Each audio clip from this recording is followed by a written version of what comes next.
Feria joint meeting te nein ma chop le malak dan tur te man mo takin zanda sri akhan kan chu khoma chu tiang chuan kan phak to kangin he chiat kan to chungchang a hian chan chin chiang kan riat ma atang khan thei top kan lo chu to ni chu tiang chuan join in press release te chu chu te kan an siama chu big takin helai tlang dung pura sa pe ko sa kan roi tu te le kan branch rang te khotlang roi tu nu le pa ten thei top chuin in lo zo ma te in lo la chumi in malak na le in tai mak na ra chu voina hian duom lo tak kan be sei phak pialam thil mani se kanan thenga a chiat to thu mani se la lom thu soi na tur hi tam tak kan ba in kan sia in chunga kan lom tak meu ani tiang chuan helai a kan roi tu ten engemo report ang renga toi fel deuh leka pek tur te kan ni chuan nakina hun te po hongila a thain ka hria chu tiang chuan helai muna om rei thik tur kan ni lo wangin hun rei lo te kan manganga tin he kan unau pa voina ruang ne na helaya a om me ka hi long tlaya in phung tur nge ti po thu chiang om lova amaro chu ke ni na kan don le kan hriat china chuan an kholam pan pui tur ni om takin kan hria amaro chu salam panga ro rel na dang te le engemo te lo mani chuan kha chu tur han lo ni ta asela ei voina hian helai mun thlengin welea kan thopui kan unau ten amun nge ate an ron thlenga an chunga po MTP le khotlang wing point lom thu akan sei tak meu ani ti ha an ni pon min lo hiat sak sela tin police lama kan ho tu te point hila egemo thil duom lo te thleng pal thil te om theya tiang kara chuan an nin rang takin kan thlen ma te pon min lo thlen khala an ni chunga polom thu kan sei tel ngal ni sela hemi hun ka ti top ma hian kan MTP zen headquarters kan GS in hemi chungchang a thil kal phung le poimo le tul atiang chi te mi pui riat tur le helai local khom te riat tur poimong chi te hun ri lo te ka lo pe nga chumi zo central wele lama tangin o kan president emo kan GS emo te po khan in ron nei ve turangai tai la thome chumi hun kan in pek main lai lo pu kan branch tem lai chungchang a mun zu kheng te po kan omang chu lai tul le malak dan te le thil khen dan ang chi kan thiat pha kan chi te ta ka ini te po hi ral khatang kan thiat ba ki chu tor se kan ni le lova chung te po chu an hen atangin thiat lo tum ta ila a thome chumi zo chuan kan branch lamemo lama tanga report te an pek zo nuwa tuna karon sei ang chi kha hun kan mang chun zom tura ngai la atra ange tuna chuan he khotlang lam kan branch te nge nianga remchang kan report toi fel te uleka pek lo tum tau la thaume tuna hun kan lo pe chu chungchang takin pe ke wangin rali lama anu nau te chunga pokhan lom thu kan soi nga ni sela ole tuna ron soi chi kha kan headquarters lama kan GS in alo zo tong in lo let chela tin poimo le tu tin chi te po hun long manga chumi zo an center we le lama kan hu tu te kan hun long mang chung zom tu ngai la thome puchar me chalong sa he re sawze voche va bu wata nampacha thaina cha ho ta imke paleta marari thiliwa bo wata mori lata tamata rali lata imchi tu va bi revze na ta sawze kha mori late vori hav chota nampacha thaina kha evo hopa wa acha tula khan kha report kan ngai tha a rali lama MTP soi tu kan soi tu ani asoi tang pui kha kan soi mai anga trong han le kha azonga za kha chu alo harasa theyanga ti khan voi tai daruk vela khanin chanchin kan thiat khanin soi tu headquarter lam tang soi tu te le sap soi tu te na min ko sakin kan tlan tha amon kan jot thenga amon kan then khanin kola an lo song botan to an lo la chuak to arkan army ten le khulai om ho ten an la chuaka chon kan en pui ve ngal vata cái mà đi pon adin punte kan hen fi to nu khanin him dam tha kan se to nu in kan la chuak an ma ni puine in ti khanin han lak mai kan han tum khan kan army te khanin ngoi ro chu te ngot chun in la thei rawang ke ni headquarter nei kan ni kan throi tu ten chu ti ani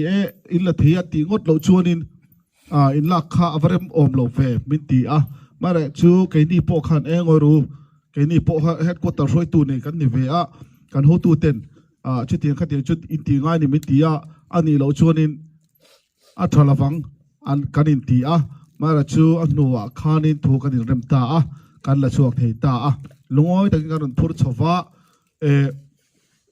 rally kan thlen hianin ruang thatak kan han buat sei saka ke mari phak ang tok te in chu akwang kan han da chu ta chuanin engamo program toy te kan han neya chu min nowa chuanin hetilai hianin kan han teng choni ti khanin report kami asoi zulsui le kami asoi asamari chu ani ma zoka chu voina an ma ni ina kutlai amun theng tu te an ni kan throi tu te helai kan ban throi tu te kha toy fel de hikin kan report te ni se ole hai zani la hianin helai khotlanga lo puwa kan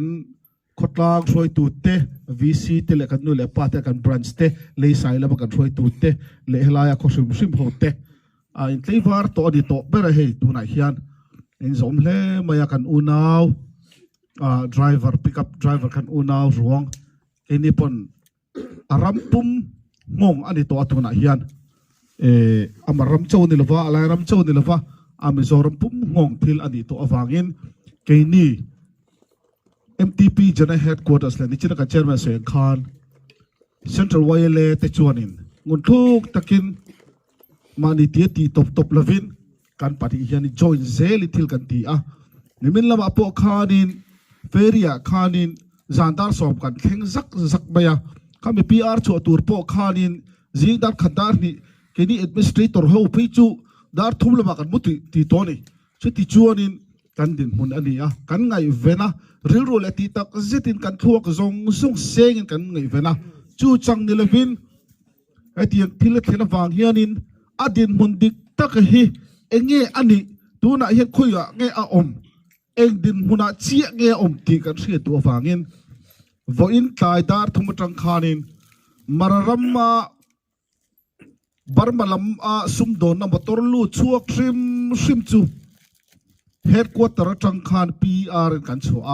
kan shut down vekani helai kan branch te kan sub headquarters te chak na mangin kan shut down veka hei zarina pohit enila motor pakhat ma tlan hi om lova hei kan lung rual zia tilang tu ani chu tiang chia chuanin lai lama kan una te pon chu tiang chen non ti vein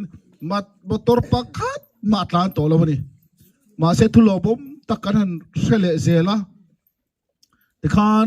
chonu aran herliam khanin arwang chu tiang khatiang chun bu ani an han ti khanin bank kan singal vata keini pon helama kan branch leisai te supha te leisai te lopu te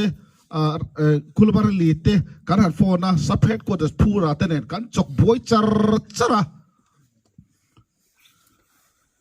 thut pon thuman meu lowan tan tha an zu kon farma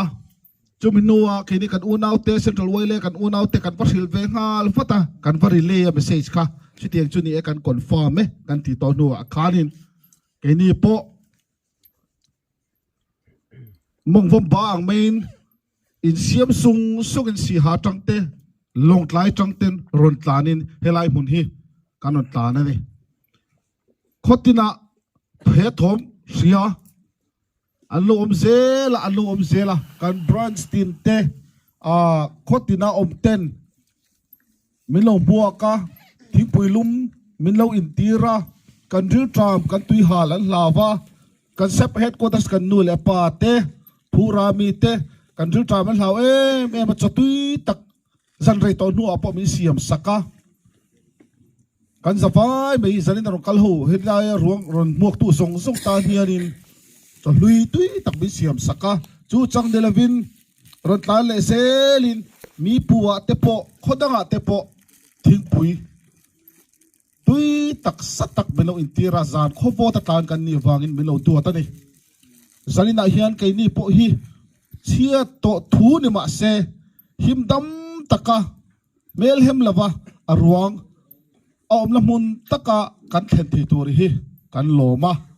MTP headquarter ang zongpon kan area chin ani na an mani kan unaw central wayland hen kan tiamangin kan ramchin kan area chin a chuanin kei mani thazar nuai kan kalanga him arwang a chu that takin kan hlomanga that takin kan hand over chu in ramchina kan tia voina hianin kan branch te sub headquarters te thachak na mangin zanina hian arwang hi lom takin ama in le lo le an zal na tur mun champhai ning ka ria ka re so lo chon champhai district a khanin kal tur khanin ka ria a chumia po chuanin tuang takin kan kal thei do ning ka ria a mi pui zong te le kan member te kan tho pui kan sangon zui zon pui central YLA te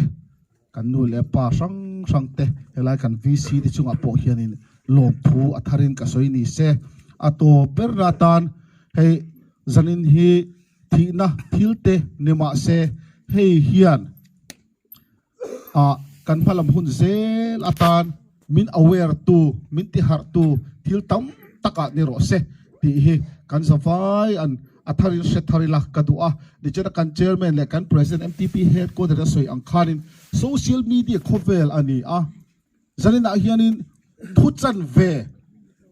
chan ve mangin mi in ron zo thei chuwa thu chan ve mang ve kin chang su kan hriat lo khachu I chang lo ngamang u kan chunga kan hruai tu te kan ho tu te kan headquarter ten oma ngai chang zelin tu hi kan chu tu ni se hetilaya thu chan ve chu khanin khovel rampum pui adar to dona kha thu chan ve mang khanin thu dik lo pal theini chu wangin hruai tu kan neya ho tu te kan neya headquarter kan nu le pa ten oma an ma ni zai ngai zel chungin thu dik hi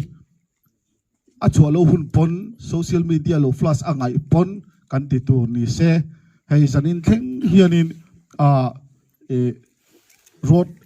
vehicle movement a kan shut down chu alakala mara chu aruang te athen am hun tur te athen to chuanin keini po revoke khun te lo omang chumi huna po chuanin mani che ta che top lovin kan branch te du lo phela lo hon ve top de lovin headquarters thule hla ngai chang ring chungin headquarters in a revoke to alo ti huna chawa lo phel turin kan ngem ha chu ni sela pu chairman kalome Fuai tu te le MTP te le nu le pa te central way le ai min chi bai kan buk cheu ani na china kan suyang khanin helai kan chiat to chungchang kan u nau pa Lalramsanga thi le bo chungchanga lungpu khotlang ten min lo tuam lom na zong wangin ama saberin lungpu khotlanga fuai tu te le khotlang mi pui zong te bera tang lien ber thlengin in chunga lom thu ka kan soi ma saber ni silat ti chuanin MTP general headquarters fuai tu te ne bul min tran saka top min thlen pui the don in langa na china kan president tang te kan GS tang te pui khan kan ngai thnuala til ni dan te po kan riat Lalramsanga hi Champhai district mail book khuania long taya hianin helai sum dom na vela wagin lo pe ma ni chon hu nang lai muni laki ani hai tuni dar thum don ri to la hin rom lom mo ka la hian long tai nam panin so le te muni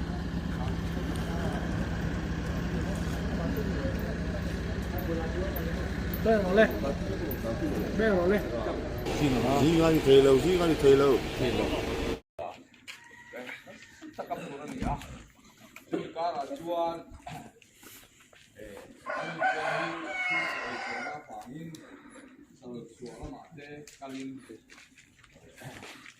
Ani munte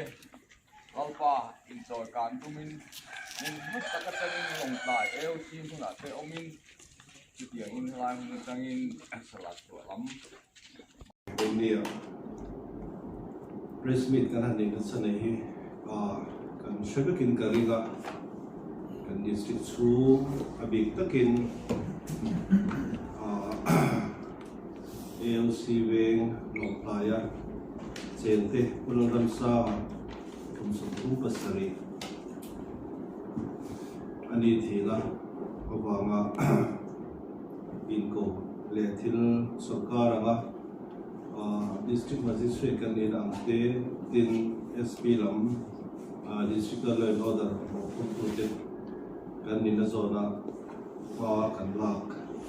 tumdante makan la me tote mipui ahan puanjar le tun sian kan to hi athin rim thang me maya chuan nakin hong the thil te ani awang hian tun thil sian kan to me ka po hi a the ang anga i bozui le tuna thil so ti tu te abi takin Lalramsanga tu te ang china po hi hundang foreigner ni mase foreigner mathil thleng ni mase ito pa malaka sarkar kulay tu de mai baka NGO polia telena til kangai to til ani wangin kan to ko ani ha abik takin tun chiana thina kan to na chungchang hi kan thlang karinga tuna bolon ka Lalramsanga hi ALC wenga cheng ani a tin kan thil tangin tun naya helai muna lo cheng thakan vel bor statement ang po helai la ani a chu ti ron chuan kan district mile sa ani mai baka kan Mizoram chunga kan ule naute ani tel thobani ti lai kha kan soiluwa thil thendana chu kan thlangin kan ringa February ni so pani khan marmanam sala chua kala chuan chuan zandar ko ma chi shed ani ta lo obagin boini kunahi ni kan thengta ani a ti chuan abik takin helai tlomai polian sital wailete i marawna aro buigati maya tin rimani district riwatina he thile kan ti the obagin kilaya kan po si district kan po lember MTP telena mo rule in kuingai le chomdol ngai te tin hanin iro ngai te thina COLM halam te MTP la min te to min so kuin te abik takin alom le a when it point help polian pani kan nei ikong le ma chuan e kan pan nei mani tin kan sei luwa tilang ta chu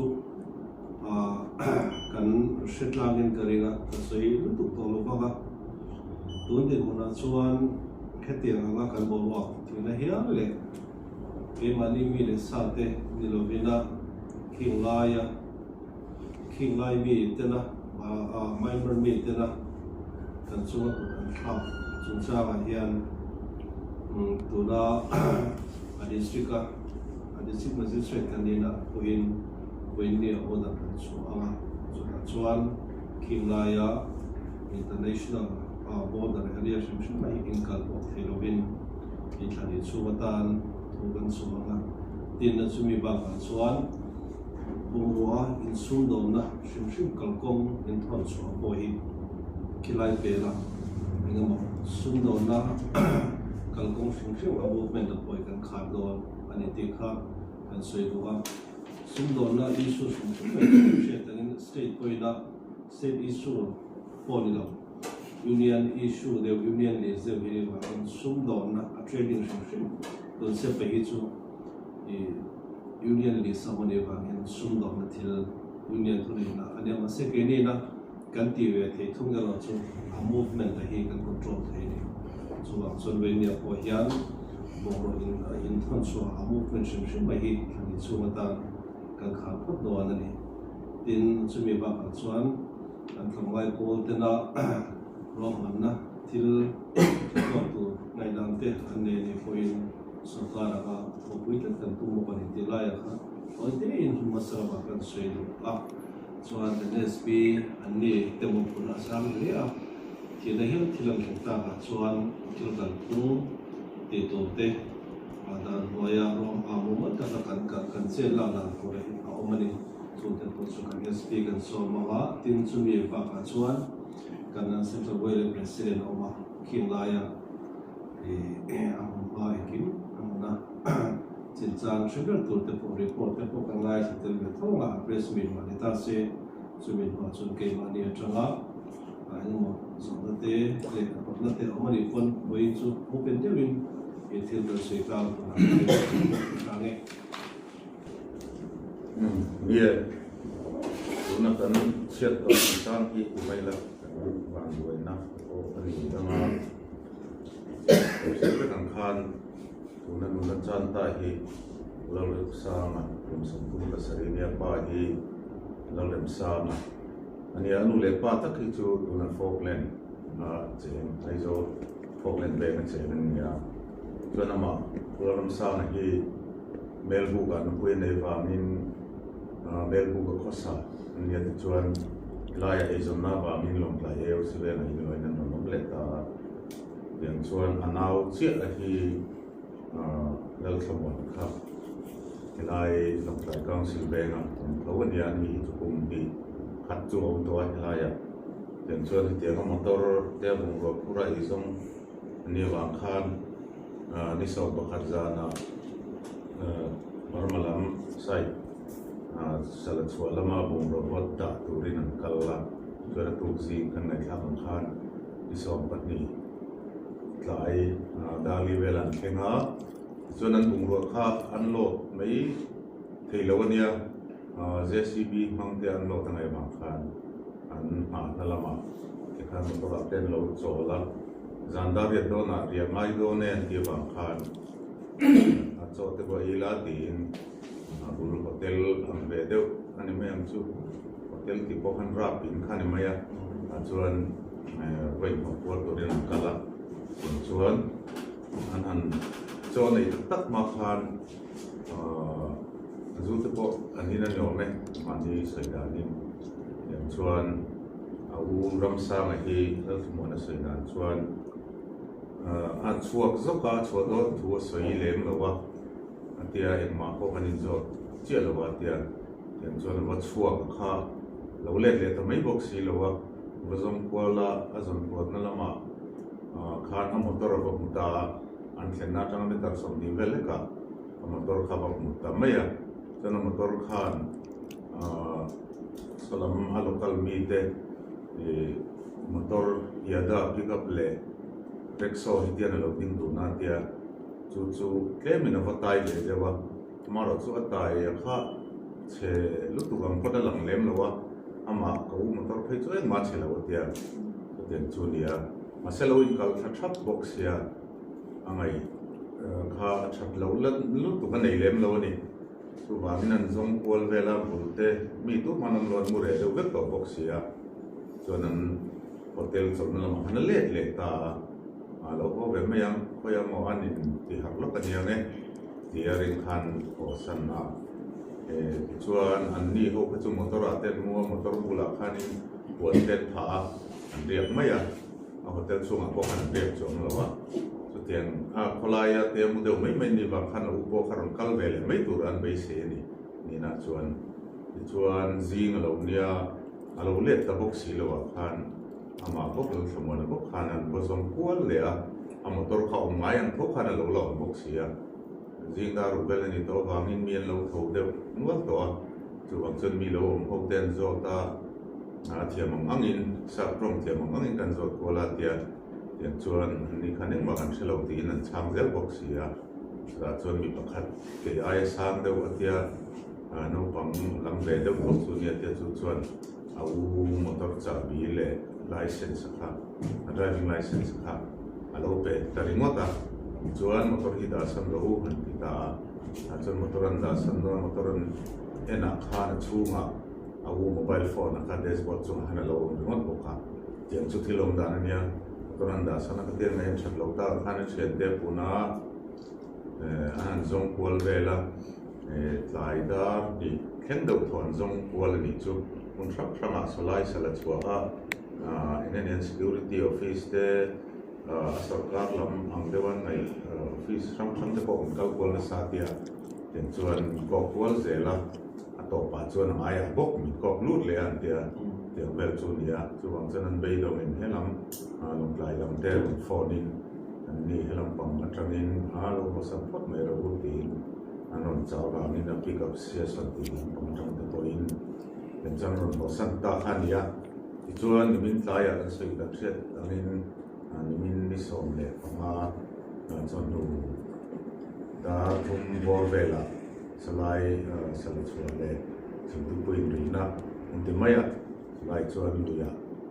ruang kha mo ni ta chuan u he Lalramsanga ni ti identify ania khan ke ni police lamina kan halak dan tlang khu ya chuan FIR ang kha an siam tira na chung te hi FIR a chuan chu tiang kha tiang in a bo dan te nge ni rin del ani dan te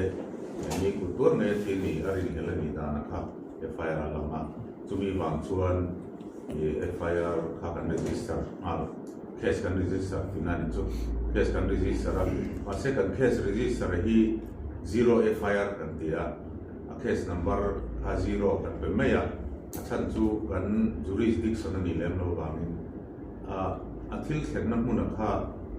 foreign Burma ram lam dei ni ma sela koi mun police nearest police station nai bera zel case register to ni bangin thil ti also bangin so lai nai bera chu si ha district pura police station kha nai bera ta chu bangin helaya 0 FIR kan register kha pura police station transfer le turan don ni ila kan sui to maro chu ka case kan register to chuan theng in ma kan la ma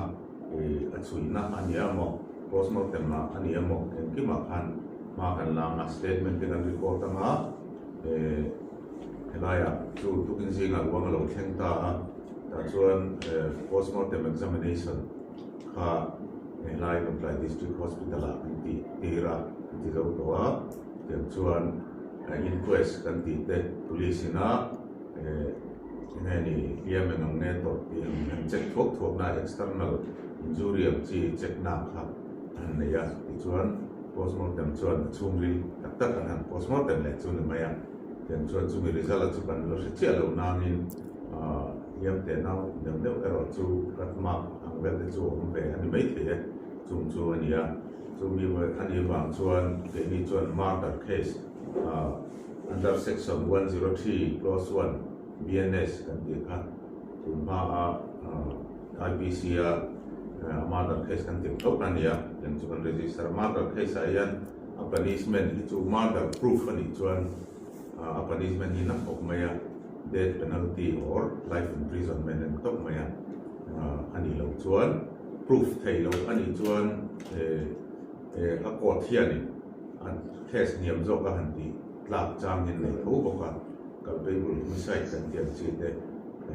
chia ka chuan ang punishment de lo ne ple seta ka tianga murder case proof hi har ve mema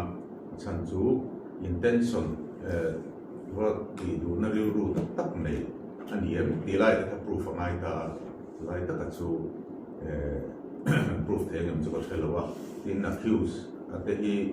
thil ti swal tu ni lam te hi ya foreign lama om ve kan ni wang hian lai tak chu mala na tu ai na chin kan ngai thak to kan NGO te kan tho ho na a tha em ma chu wang chuan tho na tha tak kan nei chho zela ka he detection accuse detection a ho hian ma kan la ho zel tu ra ngai tai la ta chuan ma kan la ho phot chuan kan detect thiam ti ka be si thaka chu wang in case hi lo thin nei tumin ma kan la zel don ani tiang kha toi fel thiang berin ni tamai ta sila tamai o me a and district be te in a bit in Asia district te international border district be ke hi chu sarkar ko ina min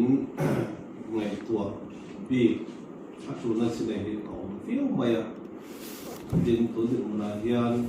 nakin selata na he thil le thil dang ko na thing the ni ma hian kumina kuntira consultation meeting kan nei kan mo ji me ka ta chuan district authority anga kan di foreigner chungchang bi district authority anga kan ti to te chuan police kamina kan ti to te assam rai to china kan ti to te village council ina kan ti to te le NGO kan to na to kan ti to shim SOP standard operating procedures bi hi to na abi takin Burma kan ti le china Myanmar le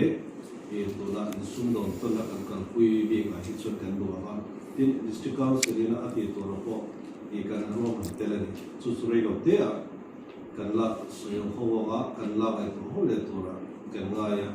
chu to na yan ro an fel in a draft nei chu kan nei to a in keni district mo te hi pundin na chuan kanin nei to thelo a keni chu corridor pa ni a tin kan samu pa kan u lau de kan district corridor ta ani corridor pa khata along pel khatil di asot so no mai chu mi ni wa chuan kan so pi ti hi andi hoten tu kar ren cha ma sidera si hadisi lamte NGO lamte na meeting honen cha kan ni chuan ke mani hoten kan feel hawa ta chuan joint meeting kan ne la asin so thil tu mole tu khat bo kan ka lu chuan engla issue hi tak takin khilama chuan chu tin chuan an te helama chu tin chu khilama thila kha adang la kha areng lo ni chumi ni wa chuan uniform dem taka SOP kan pom du na chu kan district pani tu la ta na kan kal pui the kha ngai do na chumi tu la ta chu meeting a po hi kan nei wa tu len kan renga chu kan thil rel le thra kan ti chu kong le lama chuan district level authority na kan ti thei pi lam shet thil state government mit atanga anlo thiam ve anlo examine ko vai ve le ko ni chumin do chuan kan dos kan SOP do na kangte state government and mit ko pui no chuan foreigner kan en ko dan tu kan ro man na te tin sum do na kan pui dan ko bi ka te ko che kan la te ko na kan ngai chu kumina